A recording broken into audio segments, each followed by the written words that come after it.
আজকের এই পর্বে আমরা আলোচনা করব HTML ফর্মস নিয়ে। HTML ফর্ম এর একটু সংজ্ঞা দেখে নেই, এটা আসলে কি। An HTML form is used to collect a user input. User input কালেক্টের জন্য HTML ফর্ম ব্যবহার করা হয়।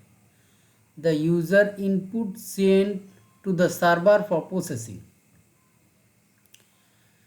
ইউজার যে ইনপুটটা আমরা নেই HTML ফর্ম ব্যবহার করে, সেটা হলো সার্ভারে প্রসেসিংয়ের জন্য পাঠানো হয় এবং স্টোর টু দ্য ডেটাবেস যেখানে তথ্য স্টোর করা থাকে, যেখানে আমাদের এই যে ইনপুটের যে তথ্যগুলো নিয়ে থাকি ইউজার থেকে, এইগুলা স্টোর করে ডেটাবেসের মধ্যে। ডেটাবেস সম্পর্কে আমরা যখন শিখব তখন এর বিস্তারিত শিখব আসলে এটা কি। এটা আপাতত ধরতে পারেন আপনার লোকাল যে কম্পিউটারটা ব্যবহার করেন বা একটা মোবাইল ফোন যার একটা মেমোরি আছে, ওই মেমোরিটাই ধরুন প্রাথমিকভাবে এটা ডেটাবেসের example. Or any other work response, এবং ডেটাবেসে পাঠায় অথবা অন্য কোনো কাজের রেসপন্স হিসেবে এটা পাঠানো হয়। স্টোর করতে পাঠানো হয় অথবা অন্য কোনো কাজের রেসপন্স হিসেবে এটা পাঠানো হয়। HTML এলিমেন্টটা এই যে স্ক্রিনে দেখতে পাচ্ছেন, ফর্ম এটা ডাবল ট্যাগ অর্থাৎ ডাবল এলিমেন্ট, স্ট্যাটিক এবং ইন্ডিং দুইটা এলিমেন্ট আছে। এই দুইটার মাঝখানে যাই হলো থাকে সেটা হলো ফর্মের অংশ। এটা আমরা ইনপুট নিব কিভাবে? তথ্য ইনপুট নেওয়ার জন্য এই দেখুন, ইনপুট একটা এলিমেন্ট আছে, এর মধ্যে আমাদের হলো এটা ইউজ করলে আমাদের এই ওয়েবসাইটের মধ্যে কিছু ইনপুট দেওয়ার লেখার কিছু অপশন আসে। আপনারা ইনপুট ফিল্ড বলতে এখন মোবাইল যেহেতু সবার হাতে হাতে ইউজ করেন, তো সেক্ষেত্রে ওইখানে আপনার যেখানেই লেখার ফিল্ড আসুক না কেন ওইটাই ইনপুট ফিল্ড। যেখানে আপনি কিছু লিখতে পারবেন সেটাই হলো ইনপুট ফিল্ড। এবং ইনপুটের দুইটা টাইপ লিখে রেখেছি, একটা হলো টেক্সট আর একটা হলো সাবমিট। অর্থাৎ লেখার ফর্ম ফিল আপ করার পরে নিচে একটা সাবমিট নামে একটা বাটন বা সেন্ড নামে বা অন্য নেক্সট নামে যেটাই বাটন থাকে না কেন ওইটার টাইপটা হলো সাবমিট। চলুন আমরা এই ফর্মটা এর বেসিক থিঙ্কিংটা আজকে একটু দেখব। ফর্ম থিঙ্কিং তো আমরা দেখেই নিলাম, তো সাথে এটা ফর্মটা আসলে কিভাবে ক্রিয়েট করতে হয় ফর্মটা, এটা আমি প্র্যাকটিক্যালি কোড করে আপনাদের সাথে নিয়ে দেখব। আমরা যেইখানে কোড করে করে শিখতেছি সেই ডিরেক্টরিটা আমি টার্মিনাল দিয়ে ওপেন করলাম। আমাদের প্রথম কাজ হলো একটা নতুন ব্রাঞ্চ তৈরি করতে হবে, গিট out -b নতুন ব্রাঞ্চ, যেটার হলো সিরিয়াল নাম্বার হলো 17। আমাদের HTML পর্বের 17 নাম্বার পর্ব চলতেছে। HTML লিস্ট লিস্ট তো আমাদের হয়েছে, এখন আমাদের 17 নাম্বার HTML ফর্ম।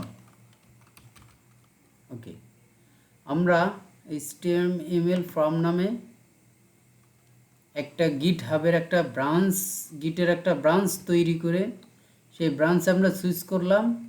এখন আমরা এখান থেকে আমি কোড লিখলে আমাদের VS কোডটা ওপেন হবে, ওপেন করতেছি।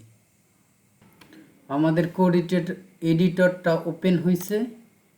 আমাদের যেটা করতে হবে সেটা হলো গো টু লাইভে গিয়ে আমাদের বর্তমানে যেটা আছে HTML টেমপ্লেট আমরা যেটা ডিজাইন করতেছি সেটা রান করলাম। রান করার সাথে সাথে দেখুন আমাদের HTML ফর্ম দেখাচ্ছে।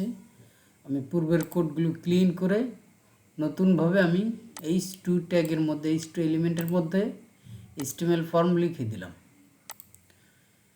এখন আমাদের যে কাজটা করতে হবে, আমাদের ফর্মের জন্য ফ্রম একটা element, FORM, form element, starting tag এবং ইন্ডিং ট্যাগ।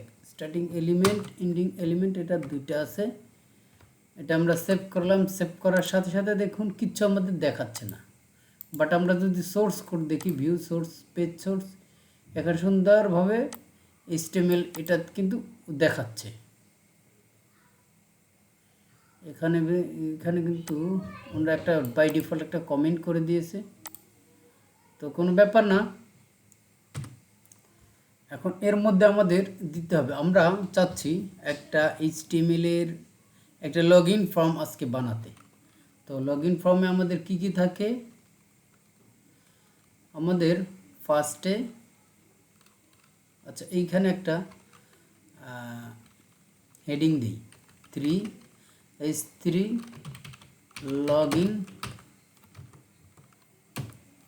লগ ইন লিখে দিলাম।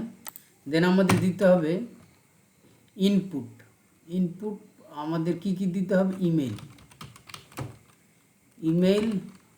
ইনপুট দেব, দেন পাসওয়ার্ড ইনপুট দিলাম, দুইটাই তো। এবং আমাদের একটা সাবমিট বাটন থাকে, ইনপুট, আপনারা এটা টাইপ দেখছেন, টাইপ সাবটি, ওকে।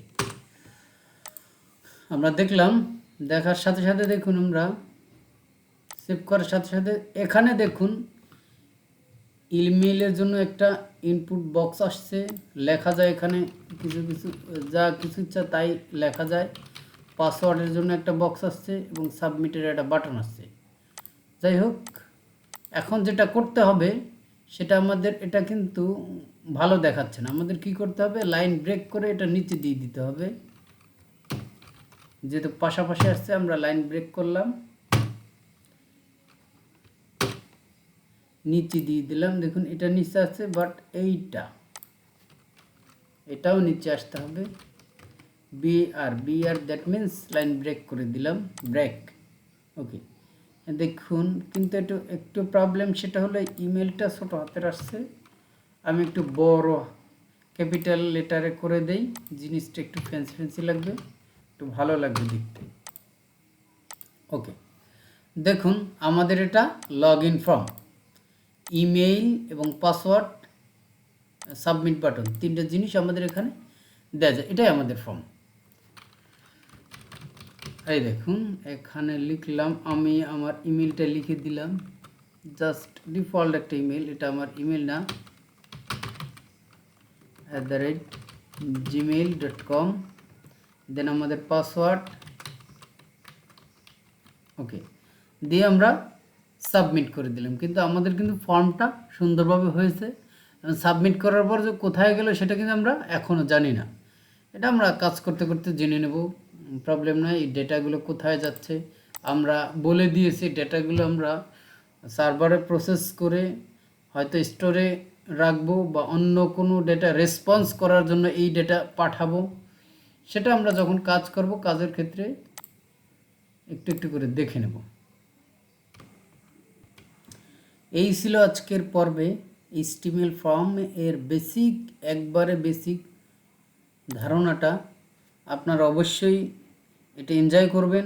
HTML ফর্ম একটা মজার জিনিস, আস্তে আস্তে বিষয়টা আপনারা হয়তো বা প্রথম অবস্থায় আপনারা বুঝতে পারবেন না, বা বুঝলেও ততটা নিতে পারবেন না। কয়েকবার প্র্যাকটিস করবেন, দেখে দেখে সুন্দরভাবে প্র্যাকটিস করলে অবশ্যই আপনারা বিষয়টা গ্রাফ করতে পারবেন, বুঝতে পারবেন।